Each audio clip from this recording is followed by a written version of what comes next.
Greetings, I'm Tommy the Keyblade Master, and welcome to my channel. I'm going to do another vlog and talk about a few announcements that were made this week that I found somewhat interesting. First, there's a Majoras Mask special edition coming for the 3DS. I've seen pictures of either a guidebook or a statue. I do believe for the North American audience, which I'm a part of, we will be getting the Skull Kid statue if you want to pay $10 more for a box copy of the game. The statue looks cool, although I've heard the supplies are already sold out. So either they haven't been put on the market because it was just announced today, or the demand for them and the supply were, short and high. So I don't know if they'll be hard to get or not, but the statue does look cool.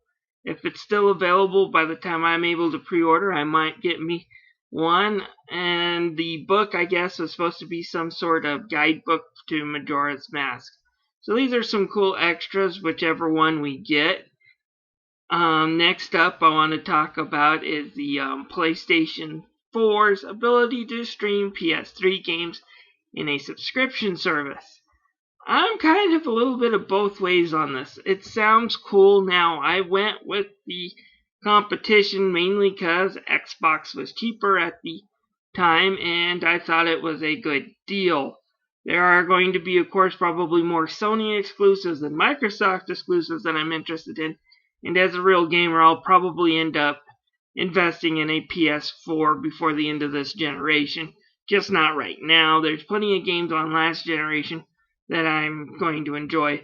But anyways, because this next generation hardware, it's not backwards compatible, which I think is probably the worst thing about this next generation. We've had the longest lasting console generation, unless you count the Atari, which has a major asterisk in it. These consoles have lasted a long time. 9 years for the Xbox and about 8 years for the PS3. And they're still going.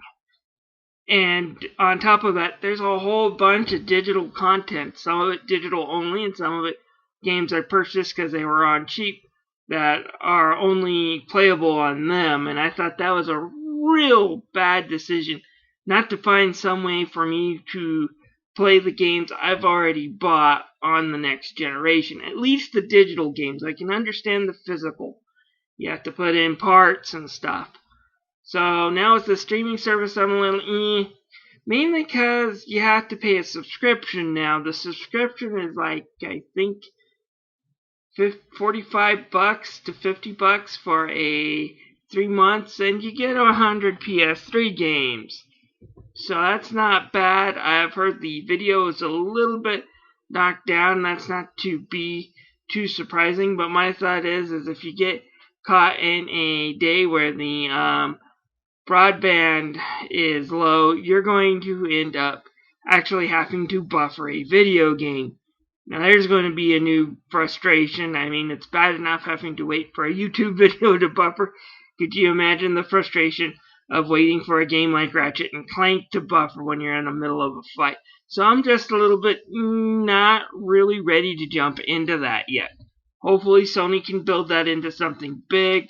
Just imagine a majority of their back catalog, both first and third party, from the PS3, PS2, PS1, for about $45 for 3 months, which is about $180 a year, I do believe. That would be definitely a good value if they can get this up and running and if they can get the games available for it.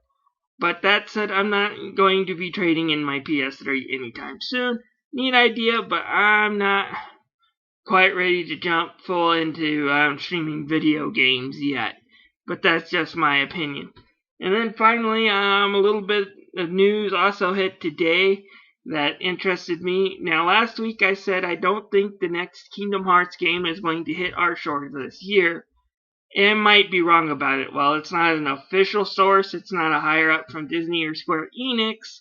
We do have one of the voice actors, and it's a major voice actor. It's the voice of Goofy, coming out and saying his part in the English dub of Kingdom Hearts 3 is now officially done. And that they have been dubbing the game for several years now, and they have been keeping it close to the Japanese. launch. That means we're going to only see a couple months at most wait, similar to Kingdom Hearts 2. So it might hit shores this year. I still don't know. Personally, I think if it is done, we'll still see a marketing delay, mainly because we have a Final Fantasy game hitting in March. It's a PSP HD remake, but it's going to be hitting in March.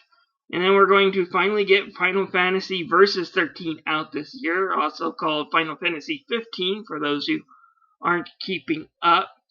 And there was also a Dragon Quest trailer. I don't know when that's going to hit, and it's probably going to be a Sony exclusive, but if that does drop this year, I don't really see where a Kingdom Hearts can fit into that time schedule. We'll just have to see. Like I said, I'm a little dubious that it's going to release this year. We haven't had any big story trailers about it yet, showing the full game in motion, what the story's going to be. Nothing in Japanese or in English dealing with this, so I'm just a little bit dubious. I wouldn't be too surprised, though, if Square Enix, if they did need to delay the game a year and wanted to appease Kingdom Hearts fans, if they didn't pull out some sort of Dream Drop Distance remake or something.